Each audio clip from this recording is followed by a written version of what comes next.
सरकार को जो काम करना चाहिए उस पे तो फोकस करते नहीं सरकार। जो काम नहीं करना चाहिए उस पे फोकस कर रहा है। बताओ जाति जनगणना से क्या हो सकता है? क्या गरीबों को खाना मिल जाएगा जाति जनगणना से? हम लोग जो अभी इतना आगे बढ़ रहे हैं ये तो बीजेपी सरकार के ही देन है। नमस्कार, आप देख रहे हैं सौगंध टीवी और आज बात करेंगे क्या जातीय सर्वेक्षण बिहार में जिस तरह से हुआ और उसकी लिस्ट जारी की उसके बाद से विपक्ष लगातार जातीय सर्वेक्षण की मांग कर रहा है देश भर में। और राजस्थान के मुख्यमंत्री अशोक गहलोत ने भी ऐलान कर दिया है कि राजस्थान में भी अब जातीय सर्वेक्षण की जाएगी।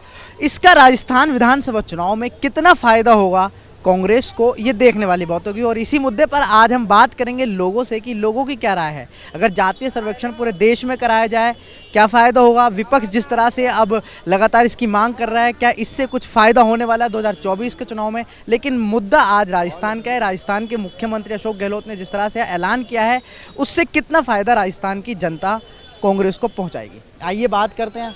विपक्ष को क्या फायदा होगा? मांग कर रहे हैं पूरे देश में, सही हुई नहीं हुई बिहार में, पहले बताइए सर। बिहार में क्या हो रहा है? बिहार में कुछ नहीं हो रहा है सर। राजस्थान में भी जातीय सर्वेक्षण के बारे में सुना है ना, जातीय जनगणना जो लिस्ट जारी की है अब राजस्थान में भी हो रहा है, ऐलान किया है, सही है। सरकार को जो काम करना चाहिए उस पे तो फोकस करते नहीं सरकार। जो काम नहीं करना चाहिए उस पे फोकस कर रहा है। अच्छा, क्या काम? अच्छा बताओ जाति जनगणना से क्या हो सकता है? क्या गरीबों को खाना मिल जाएगा जाति जनगणना से? कुछ नहीं होता है। आदमी को रोजगार दो, रोजगार से कुछ करे। ये जाति जनगणना करने से क्या फायदा? जहाँ यही कह रहे हैं कि करने चाहिए वहाँ तो सरकार काम नहीं कर रही है, जहाँ नहीं काम करना चाहिए वहाँ सरकार काम करवा रही है। बताओ। अच्छा, राजस्थान में जब जातीय सर्वेक्षण कर रहे हैं, बिहार में भी हुआ है। उनका कहना था कि नीतीश जी का कि जब सर्वेक्षण हो जाएगा तो लोगों को पता लगेगा कौन सी जाति और किसमें हम स्कीमें देंगे, क्योंकि आर्थिक स्थिति मालूम होगी। तो इससे कहीं ना कहीं जनता को तो फायदा होगा ना। जनता को क्या फायदा हो रहा है बताओ? जाति जनगणना करने से क्या फायदा होगा जनता को? सरकार तो बेवकूफ़ बना रही है। जाति जनगणना कर दिया, ये इतना आपस में लड़ा, ये वो कास्ट का है, वो कुर्मी है, वो बावन है, वो राजपूत है, सब आपस में लड़वा रहा है सरकार। ये काम नहीं करना चाहिए। आराम से हम सब एक हैं, ब्लड खून छीट के देखो, हम एक हैं, एक है। जाति कौन सा? जाति कोई नहीं है। जाति हम एक हिंदू हैं, जाति नहीं है। जाति में मत बांटा। अच्छा, क्या काम करवाना चाहिए? मतलब तुम्हारे हिसाब से देश में जातीय जनगणना नहीं होनी चाहिए, लेकिन क्या काम ऐसे हैं जो आपके हिसाब से होने चाहिए जिस पर काम करना चाहिए? मेन रोजगार पे फोकस करना चाहिए। बीजेपी सरकार दे रही है रोजगार? वो तो दे रही है, दे रही है, दे रही है, दे रही तो तब तो चल रहा है। हम लोग जो अभी इतना आगे बढ़ रहे हैं ये तो बीजेपी सरकार के ही देन है।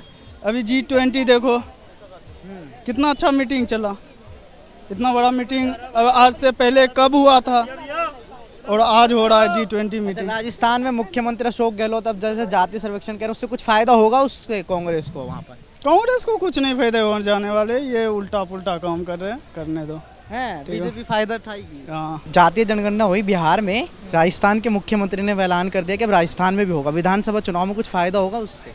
अब उससे भाई साहब कांग्रेस पार्टी को हो सकता है कुछ लाभ मिल जाए। इसीलिए क्या नाम है, गहलोत जी ने चाल चला हो। क्या पूरे देश में होने चाहिए जिस तरह से वो कांग्रेस कह रही है, राहुल गांधी जी कह रहे हैं कि जितनी आबादी उतना हक। लगता है कि कुछ फ़ायदा होगा, कुछ वोटर्स आएंगे, और ये फ़ायदा क्यों हो रहा है? अब ये फायदा, अब चुनाव आ रहे हैं 2024 के लोकसभा के, उसीलिए हो सकता है कांग्रेस के लिए तुर्क का साबित हो सकता है जातीय जनगणना। तुम्हारे हिसाब से देश में होनी चाहिए? हो जाना चाहिए। क्या फ़ायदा होगा इससे? अब फायदा हो कांग्रेस राहुल गांधी जी के लिए फ़ायदा होगा, आपके लिए कोई फ़ायदा नहीं? हमारे लिए हम तो यहीं रहना है रोज़। तो हमने बात करी जातीय जनगणना पे अशोक गहलोत को राजस्थान में कितना फ़ायदा हो सकता है और कितना नहीं, ये आने वाले विधानसभा चुनाव में पता लगेगा और 2024 के चुनाव में भी पता लगेगा, जिस तरह से पूरा विपक्ष जातीय जनगणना की मांग कर रहा है। फिलहाल इस खबर में इतना ही। बाकी तमाम ऐसी खबरें देखने के लिए बने रहें सौगंध टीवी के साथ। कैमरामैन सचिन के साथ सुहेल। आप देख रहे हैं सौगंध टीवी, सौगंध वतन की।